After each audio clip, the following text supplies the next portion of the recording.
Hello दोस्तों, कैसे आप सब। आप सभी लोगों का मेरे यूट्यूब चैनल पर स्वागत है। तो अभी मैं जा रही हूँ शाम के खाने की तैयारी करने, और जैसे ही मैं किचन पर आकर देखती हूँ तो पूरा सामान बिखरा हुआ पड़ा रहता है। ये मेरी सब बेटी की कारस्तानी है, खैर कोई नहीं, सबके घरों में ऐसा होता है। तो चलिए अब हम चलते। ओ, अभी तो बहुत सारे बर्तन भी धुलने को मेरे पड़े हुए हैं। आज मेरे बेटे की थोड़ा तबीयत ख़राब हो गई थी तो मुझे हॉस्पिटल जाना पड़ा था, जिसके कारण मेरा आज बहुत सारा काम बिखरा पड़ा हुआ था। देख सकते हैं आप लोग कितने सारे यहाँ सुबह के भी बर्तन पड़े हुए हैं। कहते हैं घर पे किसी को कुछ हो जाता है तो दिमाग बहुत ज़्यादा टेंशन में होता है, तो वही मैं थोड़ा सा डिस्टर्ब थी उसको लेकर के। तो सारा काम वैसे ही पड़ा हुआ था। अब मैं इनको जल्दी जल्दी साफ़ करके उसके बाद मुझे खाने की भी तैयारी करनी है। तो अब मैं जल्दी जल्दी सारे बर्तन धो लेती हूँ, क्योंकि अभी वो थोड़ा सा खेल रहा है, नहीं बहुत परेशान करने लगता है। तबीयत भी ठीक नहीं है तो बहुत ज़्यादा वो परेशान करता है। अभी उसको गुन्नू खिला रही है, तो मैंने सोचा जब तक मैं किचन का सारा काम कर लेती हूँ। मेरे सारे बर्तन धुल चुके हैं, उसके बाद मैं इनको लगाए दे रही हूँ। मैं बर्तन तभी लगाती हूँ जब उनका पानी पूरी तरह से मतलब निकल जाता है, नहीं बर्तन में दाग दाग से पड़ जाते हैं। तो मैंने सारे बर्तन लगा दिए हैं और अब मेरा किचन भी साफ़ हो गया है।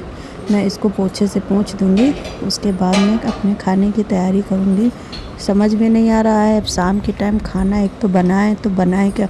डेली का मेरा यही होता है, मुझे जहाँ जैसे ही शाम आती है मुझे लगा करता है मैं आज क्या बनाऊँ, कल क्या बनाऊँ, मेरे समझ में नहीं आता।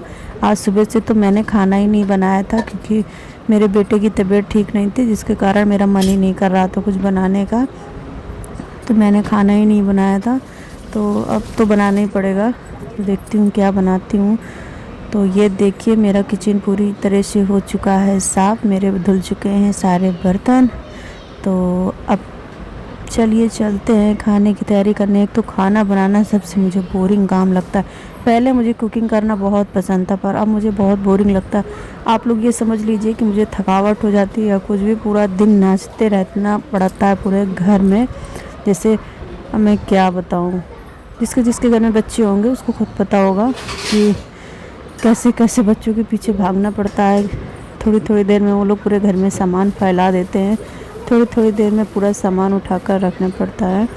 तो आज मेरा कुछ खास बनाने का मन नहीं था, तो मैं सोची शिमला मिर्च प्याज की सब्ज़ी बना देती हूँ, उसमें आलू वगैरह नहीं डालूँगी। तो आज ऐसा सिंपल सा खाना बनेगा। थोड़ी सी मटर रखी हुई है, उसको भी डाल दूँगी।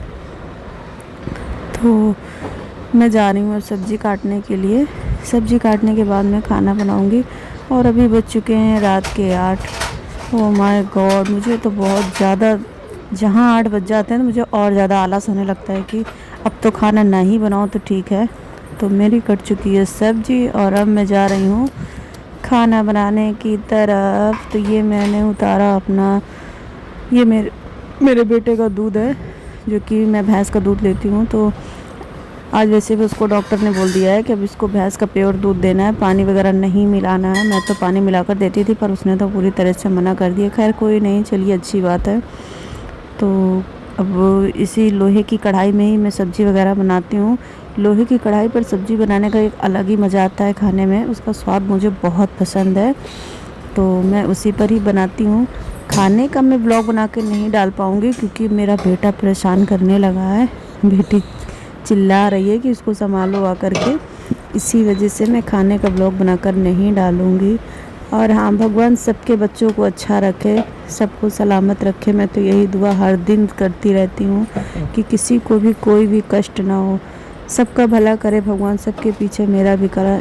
मैं तो यही चाहती हूँ, पर क्या करूँ, तबीयत वगैरह है ख़राब हो ही जाती है कभी कभी। कुछ ऐसा ख़ास नहीं है, पर हाँ उसके बहुत ज़्यादा दाने वगैरह थे, जिसके कारण मुझे डेली हॉस्पिटल जाना पड़ता है उसको ले करके।